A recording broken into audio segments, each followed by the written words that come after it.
అందరికీ నమస్కారం. నా పేరు వరదు కళ్యాణి, ఎమ్మెల్సీ అండి. ఈరోజు బడ్జెట్ ఈ రాష్ట్ర ప్రజల్ని తీవ్ర నిరాశకు గురి చేసింది. ఎంతో నమ్మి భారీ మెజారిటీతో ఓట్లేసి గెలిపించిన ప్రజలకు ఈరోజు నెట్ట నిలువున మోసం చేసిన పరిస్థితి ఈ బడ్జెట్లో క్లియర్గా కనిపిస్తూ ఉంది. ఎందుకంటే గతసారి ప్రవేశపెట్టిన బడ్జెట్లో కూడా చాలా దారుణంగా ప్రజలను మోసం చేశారు. ఇది పూర్తి స్థాయి ఇప్పుడు బడ్జెట్ ఇప్పుడు పెట్టారు కదా, ఏదైనా ప్రజలకి మంచి చేస్తారేమో అని చాలా ఆశగా ఆంధ్ర రాష్ట్ర ప్రజలందరూ ఎదురు చూడడం జరిగింది. కానీ ఇంత దారుణంగా మోసం చేయడం నిజంగా చాలా దురదృష్టకరం. ఈరోజు ఆంధ్రప్రదేశ్ రాష్ట్రంలో రైతులకు మోసం చేశారు, మహిళలకు మోసం చేశారు, నిరుద్యోగులకు మోసం చేశారు, ఉద్యోగులకు మోసం చేశారు. ముఖ్యంగా ఇది పేదల వ్యతిరేక బడ్జెట్ అనేది క్లియర్గా అర్థమైంది. అలాగే ఉత్తరాంధ్ర ప్రజలకు, రాయలసీమ ప్రజలు వీళ్ళందరూ ఎంతో వెనకబడిన ప్రాంతాలు, వీటికి కూడా తీవ్ర నిరాశకు గురి చేసి దారుణంగా మోసం చేసిన పరిస్థితి క్లియర్గా కనిపిస్తూ ఉంది. ఈరోజు మహిళలకైతే నెట్ట నిలువుగా అసలు ఎన్ని పథకాలు సూపర్ 6 అంటూ ఆ రోజు ప్రవేశపెడతామని ఎన్నికల టైంలో హామీ ఇచ్చి ఈరోజు ఏ ఒక్కటి ప్రవేశపెట్టిన పరిస్థితి. అసలు వీళ్ళు ఎందుకు అధికారంలోకి వచ్చారు? గతంలో జగన్మోహన్ రెడ్డి గారు ఎంతో చక్కగా పరిపాలించేవారు, ఎన్నో పథకాలు ఇచ్చేవారు. వాటికంటే డబల్ ఇస్తాము, అంతకంటే ఎక్కువ మేలు చేస్తాము అని చెప్పి ప్రజలను నమ్మించి ఈరోజు అధికారంలోకి వచ్చారు. కానీ వీళ్ళు మేనిఫెస్టోలో పెట్టిన ఏ అంశాన్ని కూడా అమలు చేయని పరిస్థితి క్లియర్గా అర్థమవుతుంది. ఈరోజు మహాశక్తి పథకం గురించి అయితే అప్పుడు ఎన్నికల టైంలో ఎంతగా గొప్పలు చెప్పుకున్నారు. ఎందుకు మొన్న సమావేశాల్లో హోంమంత్రి గారు అయితే మహాశక్తికి నిధులు కేటాయించామని ఈనాడు పేపర్ చూసి కౌన్సిల్లో చెప్పేయడం జరిగింది. చూసేసరికి ఆ బడ్జెట్లో కేటాయించలేదు. ఈరోజు ప్రవేశపెట్టిన బడ్జెట్లో కూడా మహాశక్తి పథకానికి అంటే 19 సంవత్సరాల నుంచి 59 సంవత్సరాలు ఉన్న మహిళలకి నెలకి 1500 చొప్పున ఇస్తాననే ఆ పథకానికి రూపాయి కూడా కేటాయించిన పరిస్థితి ఈరోజు బడ్జెట్ అసెంబ్లీ కౌన్సిల్ సాక్షిగా ప్రజలందరికీ తెలిసిపోయింది. అలాగే తీసుకుంటే 20 లక్షల ఉద్యోగాలు ఇస్తాము లేదా 3000 రూపాయలు నిరుద్యోగ భృతి అన్నారు. దానికోసం కూడా ఒక్క రూపాయి కూడా కేటాయించకుండా నిరుద్యోగులు నెట్ట నిలువుగా మోసం చేసిన పరిస్థితి అందరూ చూసాం. అలాగే తీసుకుంటే ఫ్రీ బస్సు ఎన్ని గొప్పలు చెప్పారు ఫ్రీ బస్ కోసం.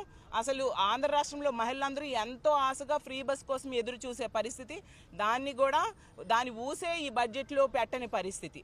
అలాగే తల్లికి వందనం, అలాగే రైతు భరోసా ఈ 2 పథకాలకైతే అరాకొర నిధులు కేటాయించారు. అసలు తల్లికి వందనము కావాల్సింది 12,000 కోట్లు పైగా కావాలి సంవత్సరానికి. గత సంవత్సరము ఇవ్వలేదు, ఈ సంవత్సరము తీసుకుంటే ఇంచుమించు 25,000 కోట్లు కావాలి. కానీ కేవలం వాళ్ళు ఇచ్చింది 9,400 కోట్లు. అది అసలు యాక్చువల్గా ఆన్గోయింగ్ స్కీమ్. జగన్మోహన్ రెడ్డి గారే ముఖ్యమంత్రి అయి ఉంటే ఈ టైంకి చక్కగా తల్లికి వందనం మొన్న వచ్చేసేది, ఈ సంవత్సరం కూడా వచ్చేది. సో ఆ సంవత్సరం ఎగ్గొట్టమే కాకుండా ఈ సంవత్సరంలో చాలా తక్కువ నిధులు కేటాయించిన పరిస్థితి మనందరము చూసాం. అసలు గత ఏడాదేమో 5,387 కోట్లు కేటాయించారు మొన్న బడ్జెట్లో, గతసారి బడ్జెట్లో. అసలు ఆ నిధులు ఏమైపోయాయి? ఎవరికి ఇవ్వలేదు కదా తల్లికి వందనం. అలాగే తీసుకుంటే రైతు భరోసా, రైతుకేమో 20,000 ఇస్తానన్నారు. ఏది 20,000?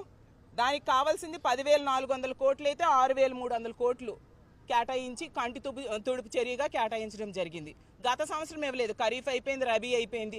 అంటే 20,000 కోట్లు పైగా 2 సంవత్సరాలు కలిపి కావాలి. కానీ వాళ్ళు కేవలం ఒక సంవత్సరం కూడా సరిపోయిన అంతగా కూడా కేటాయించకుండా రైతులు నెట్ట నిలువుగా మోసం చేసిన పరిస్థితి మనం చూసాం. అలాగే దీపం కోసం అసలు గత బడ్జెట్ సమావేశాల్లో ఎన్ని గొప్పలు చెప్పారు దీపం కోసం. తీసుకుంటే 1,55,00,000 మంది ఎల్పిజి గ్యాస్ సిలిండర్స్ ఉన్న వాళ్ళు ఉన్నారు. కానీ 90 లక్షల మందికే కుదించేయడం జరిగింది. అంటే ఎంత దారుణంగా ప్రజలు మోసం చేశారో అర్థం చేసుకోండి. దానికి కూడా 4,000 కోట్లు అవసరమైతే ఈ బడ్జెట్లో 2,601 కోట్లు కేటాయించడం జరిగింది. అంటే దానికి కూడా ఎంత ఘోరంగా ఆ పథకానికి తూట్లు పడవడానికి ప్రయత్నిస్తున్నారో మనం అర్థం చేసుకోవచ్చు. అలాగే సున్నా వడ్డీ తీసుకుంటే 10 లక్షల రూపాయల వరకు సున్నా వడ్డీ ఇస్తామన్నారు. దానికోసం అసలు ప్రస్తావనే లేని పరిస్థితి మనం చూసాము. అలాగే ధరల స్థిరీకరణ నిధి కోసం అసలు 300 కోట్లు ఏంటండి? ఏ కొరన సరిపోతుంది? ధరల స్థిరీకరణ నిధి 5,000 కోట్ల పైగా కావాలి, 300 కోట్లు ఇచ్చారు. అంటే నమ్మించిన ప్రజలకి ఎంత నెట్ట నిలువుగా మోసం చేశారనే విషయం మనం క్లియర్గా అర్థం చేసుకోవచ్చు. ఇది నిజంగా అంకెల గారడి అనే విషయం క్లియర్గా ఈ రాష్ట్ర ప్రజలకి ఈ బడ్జెట్ని చూశాక అర్థమైంది. అసలు ఎప్పుడు కూడా గతంలో వాళ్ళు బడ్జెట్లో ఏం చేస్తారు, అప్పులేని, ఖర్చులేంటి, ఈ ఆదాయం ఎలాగా ఇవి చెప్పుకుంటారు. కానీ ఈ బడ్జెట్లో తీసుకుంటే ఎంతసేపు కూడా గత ప్రభుత్వాన్ని తిట్టడం, ఈ ప్రభుత్వంలో గౌరవ మంత్రి గారైన లోకేష్ గారి గురించి పొగడ్డం, అదే పనిగా పెట్టుకున్నారు తప్ప వీటి మీద కాన్సన్ట్రేషన్ లేదు. పవన్ కళ్యాణ్ గారు బాధపడతారని ఒక్కసారి పవన్ కళ్యాణ్ గారి పేరు ప్రస్తావించారు. ఈ లోకేష్ గారిని పొగడ్డానికి చూపించే శ్రద్ధ ఈ ఇచ్చిన హామీలు అమలు చేయడంలో ఉంటే ఎంతో బాగుండేదని మేము భావిస్తూ ఉన్నాము. అసలు బడ్జెట్ ద్వారా అసలు వీళ్ళ పరిపాలన ద్వారా రాష్ట్రం పురోగమనంలోకి తీసుకెళ్లాల్సింది వీళ్ళు చేసిన పనుల ద్వారా తిరోగమనంలోకి వెళ్ళే పరిస్థితి మనం క్లియర్గా చూస్తూ ఉన్నాము. అసలు ఈ కూటమి ప్రభుత్వం ఎలా ఉందంటే ఎన్నికల టైంలో ఎన్నో హామీలు ఇచ్చి ఈరోజు ఏ ఒక్కటి అమలు చేయడానికి శ్రద్ధ చూపించట్లేదు. ఏరు దాటాక తెప్ప తగలేసే పరిస్థితిలో వీళ్ళు పరిపాలన సాగిస్తున్నారు అనేది ఇప్పుడు ప్రవేశపెట్టిన బడ్జెట్ ద్వారా మరొకసారి తేటతెల్లమైంది. ప్రజలందరూ కూడా దీన్ని గమనిస్తూ ఉన్నారు. రానున్న రోజుల్లో ఎలాగో బడ్జెట్ మీద చర్చ ఉంటుంది. దాని మీద వీళ్ళు ఏ విధంగా ప్రజలను మోసం చేశారు, వీటన్నిటికీ వాళ్ళు ఎన్నికల్లో ఇచ్చిన హామీలన్నీ అమలు చేసి తీరాలి అని మా వైఎస్ఆర్ కాంగ్రెస్ పార్టీ తరఫున ప్రభుత్వం మీద ఒత్తిడి చేస్తాము. ఇలాంటి నిరాశాజనకమైన బడ్జెట్ ప్రవేశపెట్టినందుకు నిజంగా చాలా బాధగా ఉందని తెలియజేసుకుంటూ సెలవు తీసుకుంటున్నాను.